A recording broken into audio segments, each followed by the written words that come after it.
Fizuwe. Yego vesti. Yego kuba kuzireba bugorovye ma. Nazibonye se. Nanjye no kwibijumba ariko nabibuze. Niyicaye. Sha nanjye reka mbe ndacyaho. Tuba tumena habiri. Nubundi uri mugabo. Tuba wanze ko tujyana ko gute gutaka. Urambwira ibyo kwasa kandi mu muco nyarwanda nta bakobwa basa. Nakubwiye ko bari abagabo ejo nzabinginga kure twasiriza. Iyo rero byaturi hari.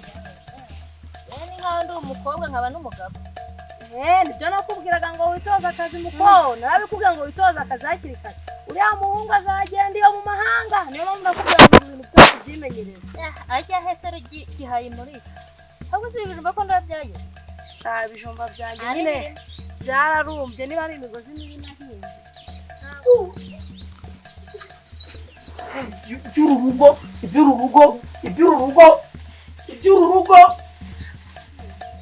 Ntabwo mbizi reba ukuntu imigozi ari myiza ariko nta kintu kiriho. Ntabwo byashoye. Ariko uko biri birahari. Sindura. Hejuru ubwo kira kijumba. Se urahekenye ikihera? Ntabwo mpekenye ahubwo ndashaka ijya kotsa. Nkunda kotsa ibijumba nkabiga byokeje. Nuko mbyotsa nabishyira mu ziko. Nkajya kubona wa mu najya kuzana ngiye kubironga. Najya kubona bidasita nkasanga yabijyanye ivu. Kwese kibyimba. Uziko yo mpamvu urubyibuha urukangana kuriye. Zihora usura mugabo wanjye ubona yoroshye. Akore yawe n'indani. Njya muri yatebye rero. Aposhogo. Ngara buramudigiwe. Akora ukwegeka. Zihora aramukoye. Iyo umuntu yashatse aba yakuze. Arakwegeka. Cogoza. Baramuko. Ambabarira ahubwo wikomeza kundangaza utaza gutuma. Gata ibi ni bya sasitari bya saa 10 za nijoro. Ibyo twari kurya tuvuye mu murima. Araguhisha. Tuva guhinga nyine asanga nkizeho isombe ntirashya. None wari yaranyishe. None mva gatontoma. Twari turi muri bya shamba ry'urugo kwa Gatarina. Namanutse. Ndi gusenya njye nirukanka. Ndi ruguririya mu ishyamba ryo kwa Gatarina ndi gusenya na Josephine. Kuko umuntu ngo uzi ko yinjira mu nzu kagira ngo ni amasahani ari kumanuka ku gatara.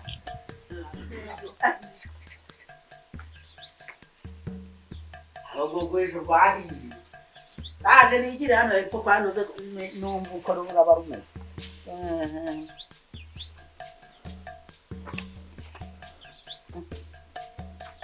Masaka yabayemo make.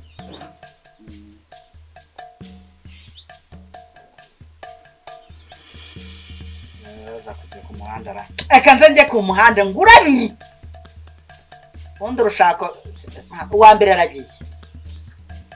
Ako ryari umugore muzima nake. Cyaranyubahaga. Ryari umugore nyagendongore nyabingi. Sina nyabingi gusa. Ni daimon ahubwo ziwabo zo zamukukiye.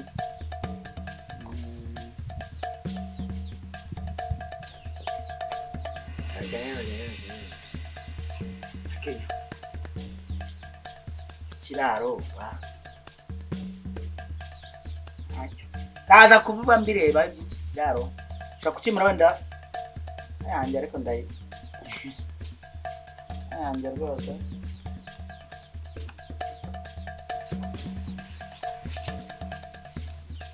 Ana mazi ari mu muhanda.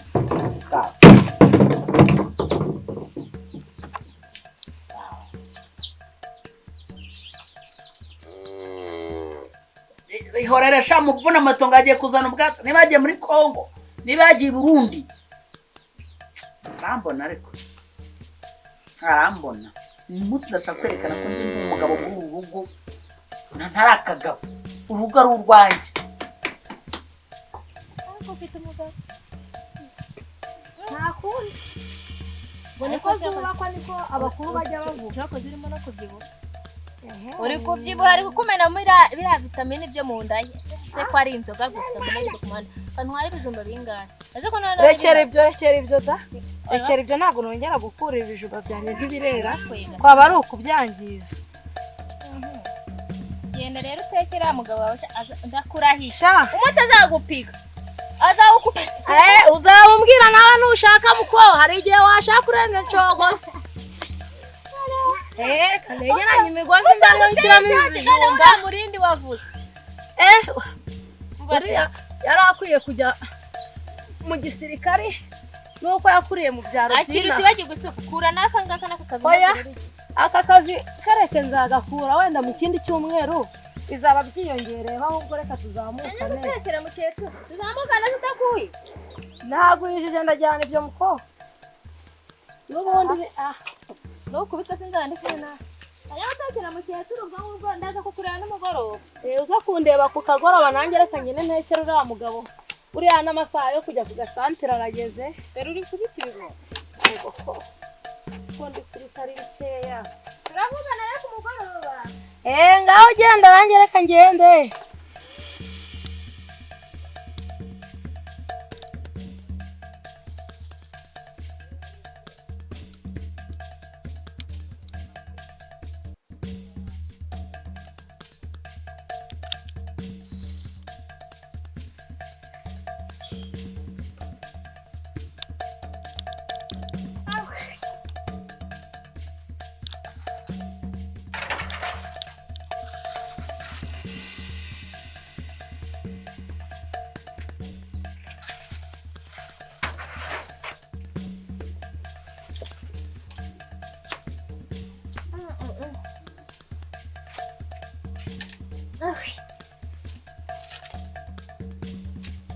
inzara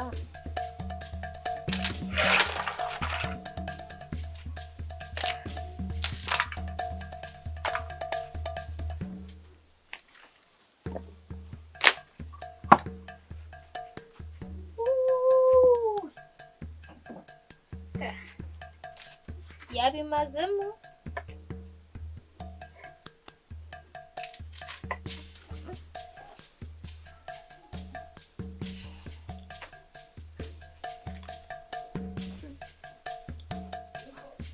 yacuze mana ntabijumba nasize mu ziko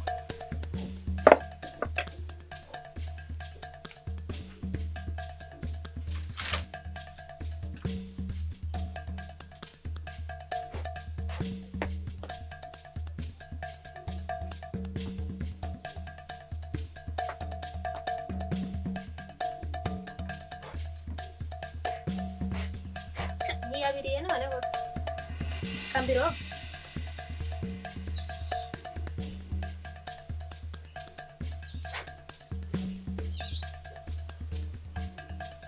amazi sewe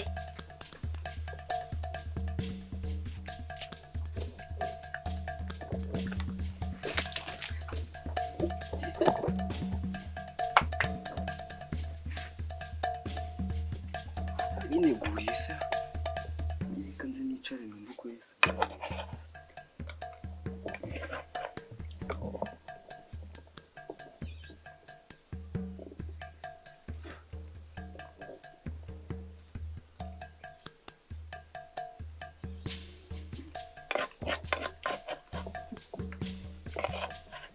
bidafite muhambirwa we neretse ibitwo byanjye ibyo se ni ibyawe kajwe muri bimbere mvuye kuvuma nisonzeye nose nari kubura kurya gute reba umuduri w'indufite fata n'ubundi wabimazemo yuko abimasoho n'ikijumba make wandekeye ibijumba nawe nasize amatekeye uza kwanga twawe ibiryo byanjye biri kumbeho waje umugabo uzagushaka erega n'iki kijumba yego ko mana aho uzi ko mbeho gusenya nawe nasize nguhaye ibiryo nawe nasize ntetse mbagaburiye use ije usanga ibiryo mbishyize hano ngiye kuzanira amazi yo gukarabya ibijumba byanjye ruza kwanga reba ije kandi nje nikoreye usi byanshizemo ganda umusore ngomba kujya buri kanya igasi kuba nk'abasore nk'abandi n'abanga bose ubwo wabona kuri no musozi hari umusore ndusha ubwiza wagira ngo utamu mwobo gusa gutukana byo urabizi kino sombe yaribyoshye kurusha iyo nari nagatasa n'ubwo ziguteka nagata niyo mbeho wenda unayishyire muri wa mutiza nawe ziguteka kabisa ariko nutitwara neza uzabura umugabo da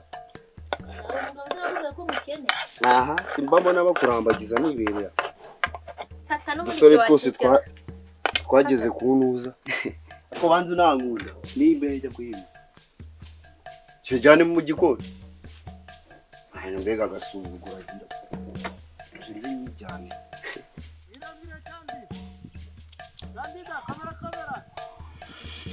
Ndabona akazi mukamere nabi.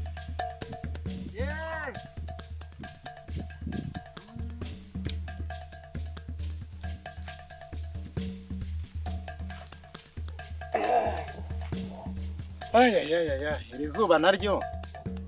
Zuba mbona rimeze gutya se mukabyara wenda ajya kwasi inkwi. Njya gutira ishoka kwa Kamerwa barayimpara. Dore ko bihoye iki nabaye inkuru ku uyu musozi. Aka kaboko kanjye nako kazankoraho. Kazankoraho. Herutse kujya kumwibira ibisheke, nagize amahirwe ntibamfata ndabacika. Bose ishoka barayintizara. Ngize amahirwe nahasanga wa mukobwa we. Ngize amahirwe sanze wa mukecuru ntaho hari nkasanga umukobwa we bayintiza. Ntabwo agira ngo nawe ujya. Hari umusore aragukorera nk'ibintu ngukorera. Ntukansetse. Wakwakiriye ukari. No kutikijoro. Ahubwo babona icyo ushaka. Fata. Kaga kazana nkarye ngiye kwahirira ici. Fata iki cyazanye mwati. Ndakwemera. Wiri yakuru nasingamye, bityo abaze ko aduhaye ibyo kurya bayaduhaye ibyo kurya bihagije. Nkase kusombe nyinshi. Nkateka nkakugaburira ukarya nk'uwicariye umwobo narangiza ukandira n'ibyanyu. Ukije akaba ari kumwa ngo kwikivese tira ngo ntubyibuha nabyibuhana. Wabyibute sisi ega ndi musaza. Ejo ni musohokana mu nzu bagiye kugutanga nkabandagara. Bazarincishe nzagutanga. Uzamande. Aba bandi bose se bakurambagiza. Bose se ariko bazajya. Sawa. Kanigire kuzana cyarire cy'inyana yanjye. Ujya kwahira se. Cyarare byose ujya kwahira. Sako narinzi ko ugiye kumfasha kwasa. Se yanyanzurire he. Kuranze ko ugiye kumfasha kwasa. Ugufasha kwasa? Se kwasa ujya biri muri gahunda zanjye. Ariko reka nirukange na hiri cyarire vuba nta kibazo ndahita nzi kwasira. Kana kajumba ariko maye kararyoshye. Ujya kwasa nguse kono uzamugenga we. Ariko barantiza ishoka nta kibazo reka nizere ko sanga ntawe hari ntibagiye guhinga.